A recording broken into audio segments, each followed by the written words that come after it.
Cheating by Susan Shreve. I cheated on a unit test in math class this morning during second period with Mr. Burke. Afterward, I was too sick to eat lunch just thinking about it. I came straight home from school, went to my room, and lay on the floor, trying to decide whether it would be better to run away from home now or after supper. Mostly I wished I was dead. It wasn't even an accident that I cheated. Yesterday, Mr. Burke announced there'd be a unit test, and anyone who didn't pass would have to come to school on Saturday. Most particularly me, since I didn't pass the last unit test. He said that right out in front of everyone, as usual. You can imagine how much I like Mr. Burke. But I did plan to study, just to prove to him that I'm plenty smart, which I am mostly, except in math, which I'd be okay in if I'd memorized my times tables.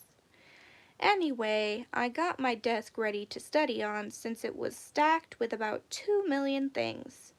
Just when I was ready to work, Nico came into my room with our new rabbit, and it jumped on my desk and knocked the flashcards all over the floor.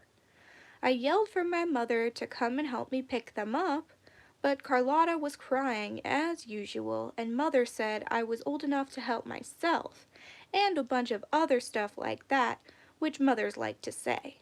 My mother's one of those people who tells you everything you've done wrong for 30 years like you do it every day. It drives me crazy. Anyway, Nico and I took the rabbit outside, but then Philip came to my room and also Marty from next door, and before long it was dinner.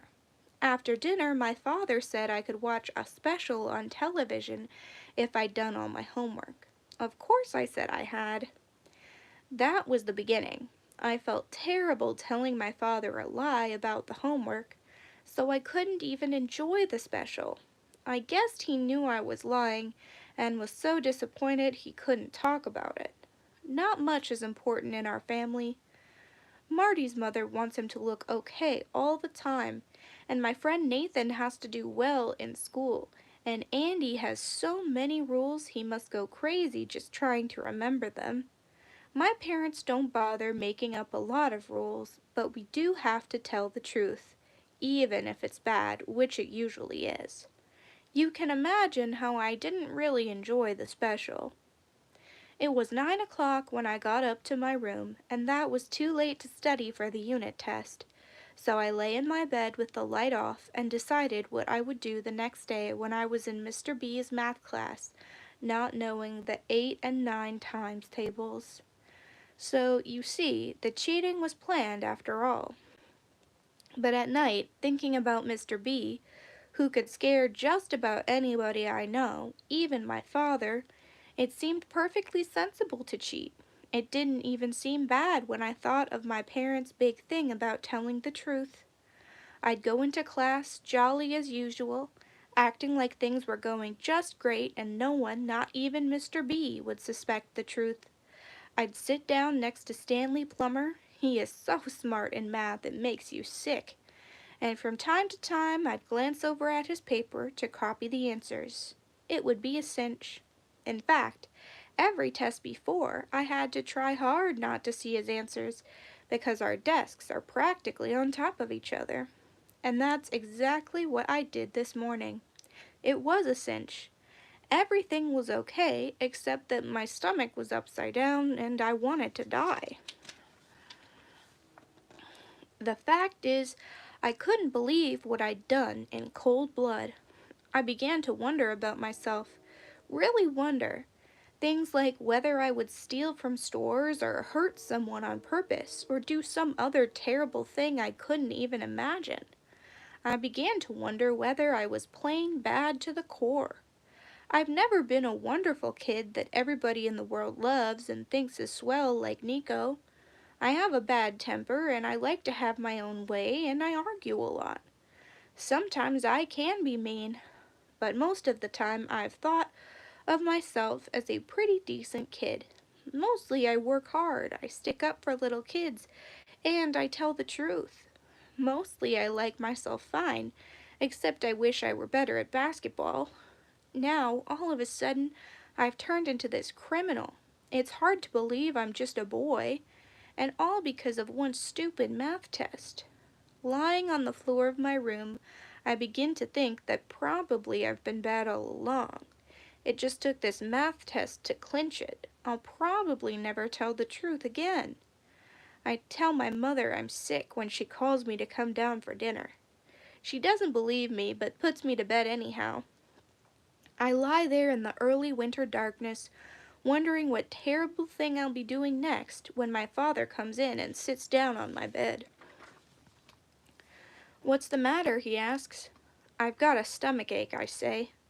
Luckily, it's too dark to see his face. "Is that all?" "Yeah." "Mommy says you've been in your room since school." "I was sick there too," I say. "She thinks something happened today and you're upset." That's the thing that really drives me crazy about my mother.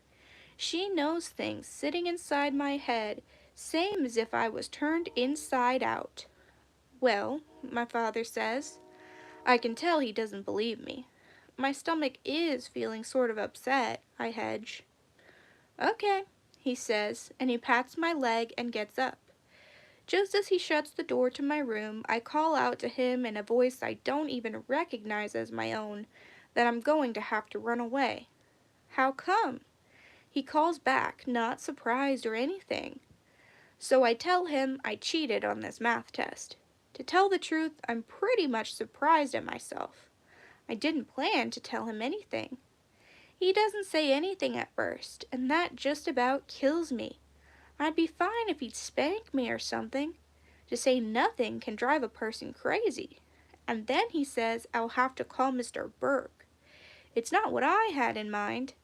"Now?" I ask, surprised. "Now," he says. He turns on the light and pulls off my covers. "I'm not going to," I say. But I do it. I call Mr. Burke, probably waking him up, and I tell him exactly what happened, even that I decided to cheat the night before the test. He says I'll come in Saturday to take another test, which is okay with me, and I thank him a whole lot for being understanding and all. He's not friendly, but he's not absolutely mean either. Today I thought I was turning into a criminal, I tell my father when he turns out my light. Sometimes my father kisses me good night, and sometimes he doesn't. I never know, but tonight he does. What I Know About Cheating by Susan Shreve. I cheated on a 5th grade math test. The day before the crime, Miss Gosnell, our teacher, said that I was the worst math student she had seen in all of her years of teaching, which must have been about 1,000. I decided how I would get an A on the math test the next day. I studied hard and asked my father for help, but he was not much better at math than I was. So I went to bed unprepared. Just before I fell asleep for my first nightmare of the evening, I decided I would sit next to Douglas Ball and copy off his paper. I should mention that Douglas got A's in everything. Douglas was usually lost in his own world of astrology or archaeology or mathematics games, so I doubted he would notice what I was doing. In the morning, I woke up with a terrible stomach ache. I couldn't eat breakfast. I felt weak in my knees and dizzy on the walk to school. My hands were perspiring when the test began, but it was a cinch to see Douglas's paper from where I was sitting. The next thing I remember, I was in the nurse's office. She said I probably had the stomach flu. I was pale, my face and hands were cold, and my knees were shaking. When my mother arrived, my voice was too thin to talk. She took me home, put me to bed with a cup of hot tea, and sat on the end of my bed, patting my legs. "Don't be nice to me," I said finally. "You should call the police, or send for the vice squad."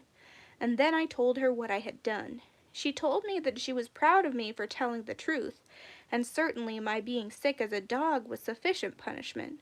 But she had a different punishment in mind, 2 of them. She found Mrs. Gosnell's telephone number in the book, and she knew Douglas's number because he lived next door. Mrs. Gosnell made me repeat what I had said to her twice because my voice was so weak. "Cheated!" she shouted in a voice that could be heard in downtown Washington, D.C. She had me do extra homework and stay in for recess and gym to retake the test. "Douglas was looking at the stars when I called," he told me. "I cheated off your paper in math today," I said so quickly all of the words ran together. "I know," he said. "I saw." And that was the last time it crossed my mind to cheat, but I certainly never forgot what happened. Most of my ideas come from my own childhood or that of one of my children or friends. But in every case, I write about situations that I understand as completely as if they had just happened to me. Thinking about it. 1. As you began reading, what did you hope would happen in the story? 2. Was the boy's punishment a good one? What in the story shows whether the punishment was a good one or not? 3. Here is a real problem. You have a test coming up. You're worried that you might fail. What will you do? Another book by Susan Shreve. One of the worst things that could happen to anyone happens to Joshua. He has to repeat 3rd grade. Does he run away to Siberia? Does he have a temper tantrum? Find out what Joshua's repeated year is like in The Flunking of Joshua T. Bates.